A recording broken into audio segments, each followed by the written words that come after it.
लक्ष्मण सदैव सेवितो राम लक्ष्मण भरले शूर्पणखेच्या मनात लक्ष्मण भरले शूर्पणखेच्या मनात राम लक्ष्मण भरले शूर्पणखेच्या मनात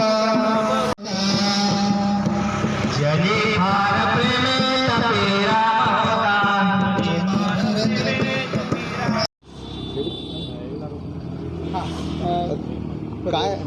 काय सांगाल तुम्ही?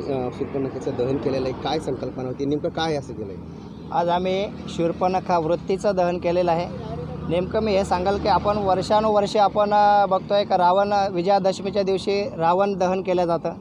ते रावण हा एक महापंडित आणि पुरुष होता, त्याची आख्यायिका जे काही असेल, परंतु रावण हा पुरुष होता आणि त्या पुरुषामधले जळत इतक्या वर्षापासून पुरुष एक पुतळा जाळल्यामुळे, रावणाचा पुतळा जाळल्यामुळे पुरुषांमधल्या ज्या काही वाईट वृत्ती आहे त्या वाईट वृत्ती जळून भस्मसात झालेल्या आहे. पुरुषांमध्ये वाईट वृत्ती आता कमी झालेलं आहे. त्याच धर्तीवर आता ज्याप्रमाणे रावणाची बहीण शूर्पणखा, तिच्यामध्ये जी वाईट वृत्ती होती अडल्ट्री, आता 70-80% अडल्ट्री वाढत चाललेली आहे. ही अडल्ट्री आणि महिलांच्या ज्या वाईट वृत्ती आहे त्या जळून भस्मसात व्हावा म्हणून आम्ही या ठिकाणी ते शूर्पणखा वृत्तीचं दहन केलेलं आहे. ज्या ज्या काही वाईट वृत्ती आहे, पुरुषांना त्रास द्यायचा किंवा मानसिकता किंवा ज्या काही असेल कुटुंबोद्ध्वस्त करायच्या अडल्ट्रेशनच्या, त्या सगळ्या वृत्ती जळून भस्मसात व्हावा म्हणून आम्ही हे शूर्पणखा वृत्तीचं दहन कार्यक्रम आज केलेला आहे.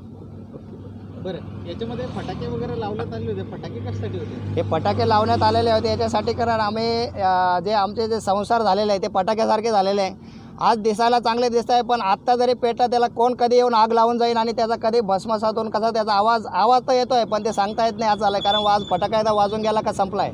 तसे आमचे संसाराची कंडिशन झालेली आहे फटाक्यासारखी, म्हणून आम्ही आज बरेचसे फटाके त्याच्यात लावले आणि दाखवायचं काम केलं की त्याच्यातून आमचं संसाराचे असे उद्ध्वस्त होऊ लागलेले आहे. म्हणून आम्ही त्याच्यामध्ये आज फटाके देखील लावलेले होते.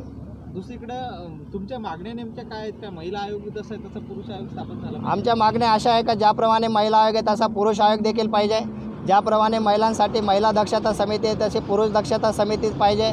आणि पुरुष तक्रार निवारण केंद्र जसं महिला तक्रार निवारण केंद्र आहे तसं प्रत्येक जिल्हा सेवाला पुरुष तक्रार निवारण केंद्र देखील पाहिजे.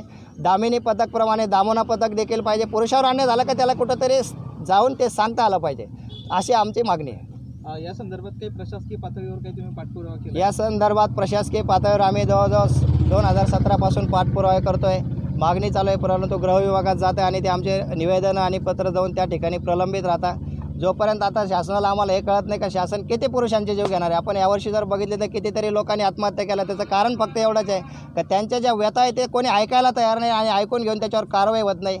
आणि हे माणसावर अन्याय झाला तर माणूस लाजू लागला, तो मनातल्या मनात कुठतो, कोणाला सांगितलं तर उपयोग होत नाही, म्हणून लोक आत्महत्या करत आहे.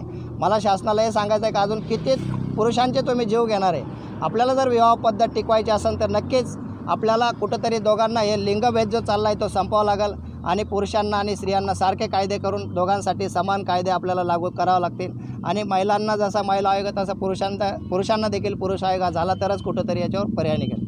शेवटचा प्रश्न आहे, तुम्ही पाठपुरावा करता यश मिळत नाही पण सरकार ऐकत नसेल तर तुमची पुढची भूमिका काय? सरकार ऐकत नसेल तर आम्ही बऱ्याच वेळात आम्ही आता निवडणूकमध्ये पण उतरलो होतो मागं, पण आम्हाला लोक पाडून टाकतात सध्या सुरुवातीला अजून थोडे दिवस, कारण आम्ही किती पडत राहू, आम्ही जोपर्यंत आहे तोपर्यंत आम्ही लढत राहणार. जर सरकारने नाही ऐकलं तर सर्व पत्नी पिढीत आम्ही कोणी पडू का काय, आम्हाला पडायची लाज नाही राहिली. आम्ही लाज आशय सोडलेला आहे, लोक पडले तर लाजते, आम्ही पडलं तर आम्ही उडं उभं राहत राहू आणि एक दिवस आमचं पत्नी पिढीचं सरकार येणार, मग एका दिवसात आम्ही सगळे कायदे न्यूट्रल करून टाकू.